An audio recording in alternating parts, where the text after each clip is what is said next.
एक खूबसूरत ख्वाब पार्ट 1। मेरे नज़दीक मोहब्बत के सिर्फ़ 2 उसूल हैं। जिससे मोहब्बत है उसके लिए सारी हदें तोड़ दो, मिट जाओ उसकी चाहत में। अगर वह मोहब्बत की गहराई तक नहीं पहुंच सकता तो मिटा दो मोहब्बत को, दिल से खुरच कर फेंक दो मोहब्बत को। मोहब्बत के बदले मोहब्बत की भीख ना मांगो। यह कहना आसान है, करना मुश्किल। मोहब्बत को खुरच कर फेंकना मुश्किल नहीं होता। मोहब्बत किसी वजह से या किसी के कहने से नहीं होती, यह बस हो जाती है। अचानक इसे होने में एक लम्हा भी नहीं लगता। यह एक पल में आपको अपना कैदी बना लेती है और ना होनी हो तो नहीं होती। सदियां बीत जाती हैं। जहाँ मोहब्बत बहुत मेहरबान होती है वहाँ जालिम भी होती है। अभी भी वक्त है, समझ जाओ। मैं तुमसे मोहब्बत नहीं करता। तुम मेरे लिए ख़ास नहीं हो। तुम वह नहीं हो जो मुझे चाहिए। तुम मेरी तलाश नहीं हो। उसकी आंखों में देखते हुए वह उसके कानों में पिघला हुआ शीशा उड़ेल रहा था। मोहब्बत से ज़्यादा जालिम कोई दूसरी चीज़ दुनिया में नहीं है। वह धीरे से उसकी बात दोहराकर उसे देखने लगी। मैं ये नहीं कहती कि मुझे आपसे मोहब्बत है।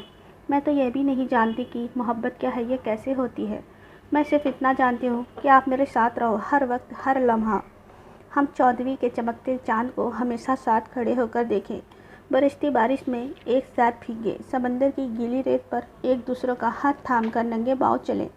हमेशा साथ साथ रहें। वह बाहर बरसती बारिश को देखकर बोली, हमेशा कोई चीज़ नहीं रहती। उसने एक और घायल कर देने वाला वार किया। मोहब्बत हो जाए तो उसे कैसे रोका जाता है, मैं नहीं जानती। मैं कुछ नहीं जानती सिवाय इसके कि मैंने मोहब्बत की है, वाइट लाइन क्रॉस कर ली है, जिसके बाद आगे बढ़ने के अलावा कोई रास्ता नहीं। मैं फ़कत इतना जानती हूँ, आप मेरे लिए ख़ास हैं। आप वह हैं जो मुझे चाहिए।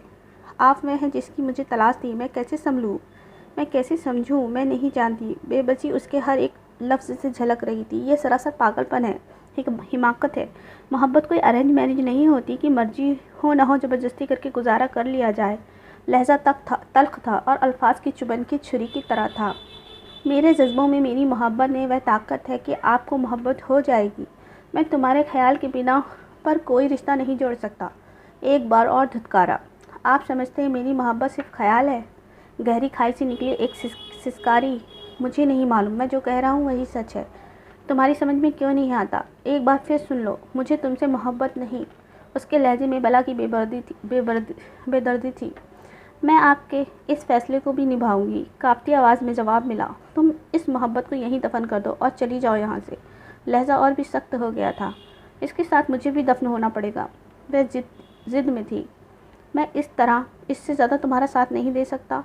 वह मुंह मोड़कर जैसे किस्सा ख़त्म कर चुका था। मोहब्बत हासिल करने के लिए मैं जितनी कोशिश कर सकती थी कर चुकी। जितनी दुआएं मांगनी थी मांग ली। जितनी खुशामदें करनी थी कर ली। अब इस मोहब्बत की किस्मत का फ़ैसला वक्त करेगा। आज के बाद ये मोहब्बत आपके रास्ते में कभी नहीं आएगी, लेकिन दफन नहीं हो सकती। यह अब कम नहीं हो सकती, कभी नहीं, कभी नहीं। रास्ते अलग हो जाएं तब भी नहीं। देखो, ये मुमकिन नहीं है। तुम गलती कर रही हो। यह उस एक वक्ती उबाल है जो कुछ नहीं। वह उसने समझाना चाहा। आपको जो लगता है वह सिर्फ आपकी सोच है। वह उन हदों तक पहुंच चुकी थी जहां पर कुछ भी समझने की गुंजाइश बाकी नहीं रही। सामने दलदल होती मगर कदम आगे बढ़ जाते, और वह भी आगे बढ़ रही थी। बारिश तेज़ हो गई थी। उसने गाड़ी का दरवाज़ा खोला और बाहर निकल गई। तेज़ बारिश में भीगती हुई वह आगे बढ़ी जा रही थी। अपने भीग जाने का एहसास तक न था। हर तरफ से अनजान। वह यह भी न जान सकी कि दो गहरी काली आँखों ने दूर तक उसका पीछा किया था। उरूस, तुम्हें यह गोल्डन चांस किसी सूरत में मिस नहीं करना चाहिए। बहुत कम लोगों को ऐसे मौके मिलते हैं। भाप उड़ाती कॉफ़ी का मग हाथ में थामे वह कमरे में दाखिल हुई तो उरूस खिड़की के सामने खड़ी थी। उसकी बात पर पलटकर उसने देखा। हाँ, गोल्डन चांस तो है, मगर ढेरों प्रॉब्लम्स के साथ। खिड़की के पास से हटकर करीब आते हुए वह कुछ बेजारी से बोली, क्यों, अब क्या परेशानी है? वह कॉफ़ी का सिप लेते हुए उससे पूछने लगी। परेशानी नहीं, परेशानियाँ कहो। उरूस ने बुरा सा मुँह बनाकर कहा, खुदा खैर करे। यह ऐसी कौन सी परेशानी है जो अचानक टूट पड़ी? यार, यहाँ के बखेड़े अधूरे छोड़कर कैसे? उरूस दिल मसोर कर रह गई। मैं जानती हूँ एक ऐसा चांस है जिसको मुझे बहुत दुख पहुँचाने वाला है, लेकिन मैं कहते कहते रुक गई। बेचैनी जाहिर थी। हाँ, वही मैं भी सोच रही हूँ। अगर तुम चाहो तो मैं तुम्हारी मदद कर सकती हूँ। कॉफ़ी का आखिरी सिप लेकर मग मेज़ पर रखते हुए उसने मुस्कुराती नज़रों से उरूस को देखा। व्हाट? क्या मतलब? आफाफ, आप मेरी मदद करेंगी? उरूस हंसते हुए उसकी तस्दीक चाह रही थी। जानती थी कि वह शेड्यूल किस कदर बिजी है उसका। सच्ची? कैसे? हाँ, मैं सिर हिलाती वह उसकी गोद में आ गिरी। हाँ, सच्ची मुच्ची। वह एकदम हंसी। हाय अफ़ाफ़, तुम वाकई मेरी जानू हो। उरूस उसका हाथ पकड़कर दबाते हुए खुशी खुशी बोली तो वह मुस्कुरा कर रह गई। वह तो मैं हूँ ही। अफ़ाफ़ शहाना अंदाज में बोली। हाँ, लेकिन क्या करोगी? उरूस ने सवालिया नज़रों से उसे देखा। तुम्हारे इंस्टीट्यूट में पार्टनरशिप कर सकती हूँ, कुछ नए स्टाफ को भी अपॉइंट कर सकती हूँ और उरूस ने हैरत से पूछा, और लाला जी को पटाने के लिए तुम्हें टिप भी दे सकती हूँ। अफ़ाफ़ आंखें दबाकर बोली, लाला जी को पटाना नहीं है, राज़ी करना है। उरूस ने उसे घूरा था।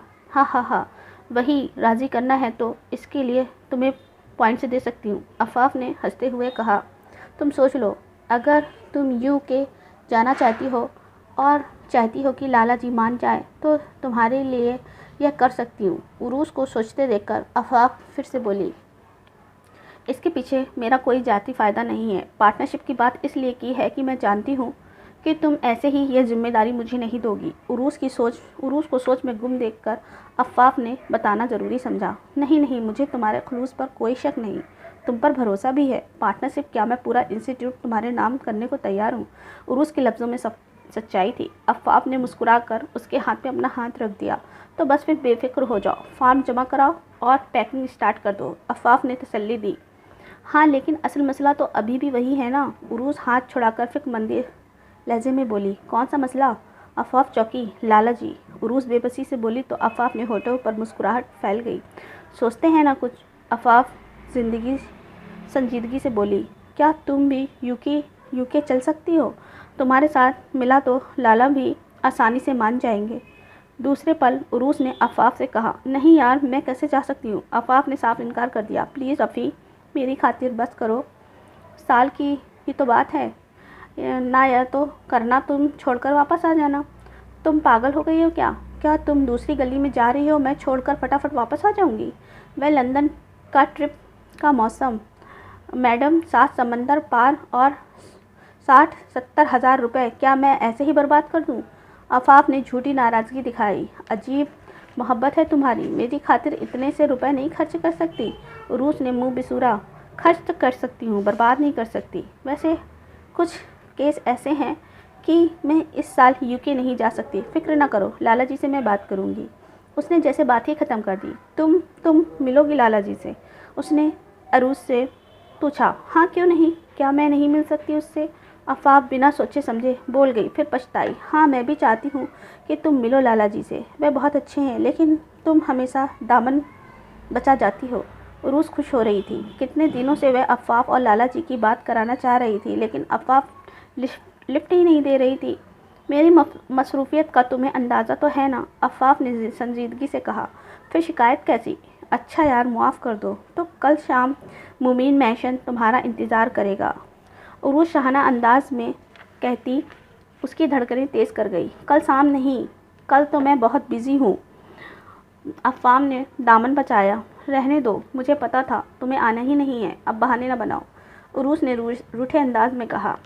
अब ड्रामे ना करो। अच्छा, कल मैं आ जाऊँगी, मगर थोड़ा लेट। अफ़ाफ़ ने रजामंदी दे दी तो उरूस खुश हो गई। अफ़ी, दिस इज़ नॉट फेयर। मैंने लाला जी से टाइम भी ले लिया था, तुम जानती हो ना वह कितने बिज़ी रहते हैं। उरूस नाराज़ हो रही थी। रियली सॉरी उरूस, प्लीज़ समझने की कोशिश करो, मैं कल आ जाऊँगी। वह कुछ उकताकर बोली। तंग आकर उरूस ने उसे फ़ोन किया था। मैं नहीं बात करती तुमसे। उरूस उसका जवाब सुनकर खफा हुई थी। प्लीज़ यूँ खफा ना हो तुम जानती हो मैं वादा कर लूँ तो पूरा करती हूँ। आज मेरी तबीयत ठीक नहीं है। अफ़ाफ़ ने उसे मनाना चाहा। झूठ। वह झट से बोली तो अफ़ाफ़ हंस दी। पागल, कल पक्का आऊँगी। अफ़ाफ़ ने एक और वादा किया। कल ही देखेंगे। आज लाला जी से क्या बोलूँ? उरूस झुंझलाई। बोल तो तबीयत ख़राब हो गई है, कल आऊँगी। अफ़ाफ़ ने उसे ठंडा किया। ठीक है, कल मुलाकात होगी। फिर उरूस ने गहरी सांस लेकर फ़ोन बंद कर दिया। अफ़ाफ़ कितनी ही देर बैठे न जाने क्या सोचती रही, लेकिन अपनी ही सोचों का कोई सिरा उसके हाथ न आया। लाला, मैं आ जाऊँ? हल्की सी दस्तक देखकर उसने अंदर झाँका। मुबीन नियाजी बुक शेल्फ के पास खड़े कोई किताब तलाश कर रहे थे। हाँ आ जाओ। उन्होंने पलटकर मुस्कुराते हुए इजाज़त दी। खैरियत? उन्होंने अपनी रॉकिंग चेयर की तरफ बढ़ते हुए पूछा। जी लाला जी, वह आपसे सॉरी बोलना था, उरूस ने धीरे से कहा। सॉरी? वह चौंके। लाला, वह मेरी दोस्त है ना अफ़ाफ़, आपको बताया तो था आ जाएगी, लेकिन उसकी तबीयत ख़राब हो गई है, इसलिए नहीं आ सकी। उरूस ने नज़रें झुकाकर बताया। क्या हुआ है उसकी तबीयत को? उन्होंने सवाल किया। यह तो मैंने नहीं पूछा, उसने सच सच बोल दिया। तो उसे जाकर पूछो। सॉरी की ज़रूरत नहीं है, वह अगर आती है तब भी, और मुलाकात नहीं कर पाता। मुझे कहीं जाना है, वह संजीदगी से बोले। वह सटपटा गई। फिर तो अच्छा हुआ, वरना उसे शर्मिंदा होना पड़ता। वह दिल में खुदा का शुक्र अदा करने लगी। फिर पूछा, लाला आप खाना अभी खाएंगे या वापस आकर? मैं बिजनेस डिनर पर जा रहा हूँ, तुम लोग खाना खा लेना। मुमीन न्याजी ने एक उचटती नज़र उस पर डाली। ठीक है लाला, अल्लाह हाफिज़, वह कहकर जाने लगी। उन्होंने टोका। सुनो उरूस जी। वह पलटी।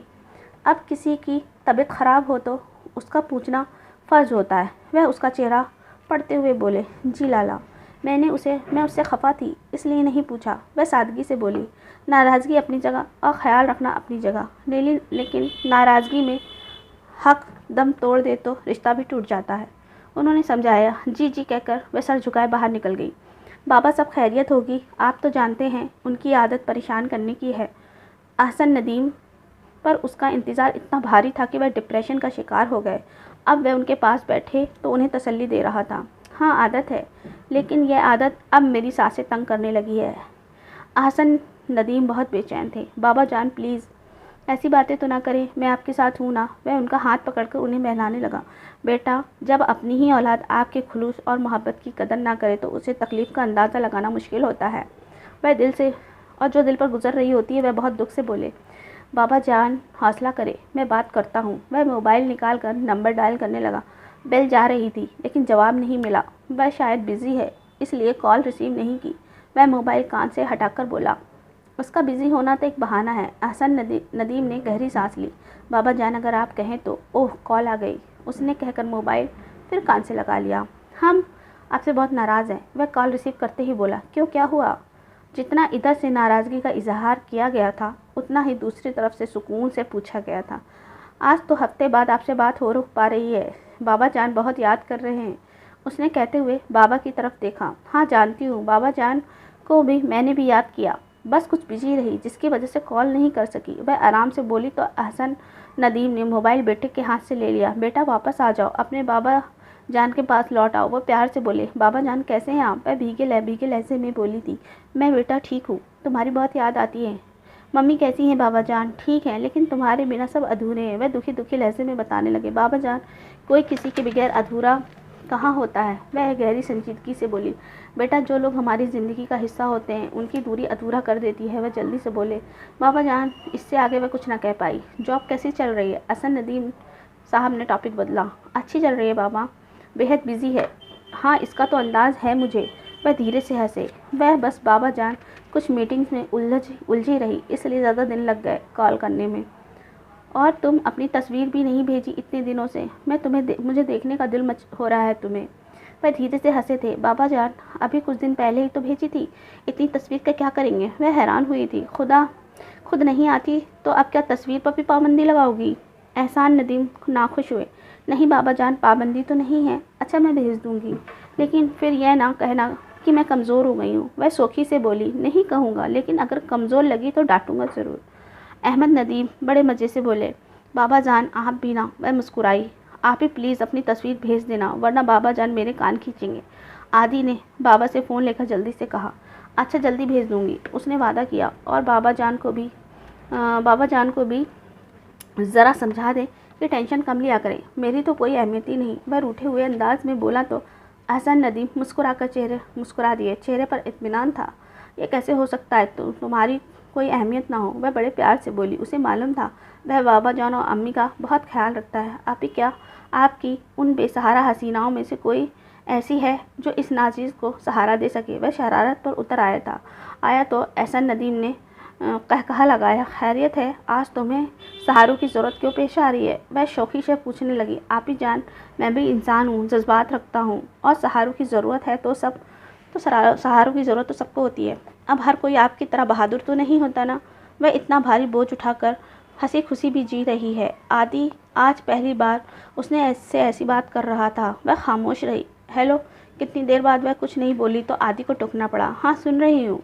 उसने गहरी सांस ली। है तो है कोई नज़र में आपकी भाभी बनने के काबिल? वह अभी तक वहीं अटका हुआ था।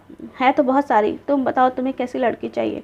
वह अपने ख्यालों से निकल कर शरारती अंदाज में पूछने लगी। आपकी लड़की ऐसी हो जिसे देखते ही चारों तरफ घंटियाँ सी बजने लगे, नज़र ठहर जाए, कदम जकड़ लिए जाए, धड़कनें भगदड़ मचा दें। और कौन सी घंटियाँ? वह तो नहीं जो गुब्बारा बेचने वाला बच्चों के लिए बजाता है। उसने हंसकर आदि की बात उचक ली। इससे पहले वह और कोई शगुफा छोड़ती, मैं आइन कमिन कहती अरूस उसके रूम में आ गई। वाह, ये किसकी आवाज़ है? घंटियाँ बज उठी।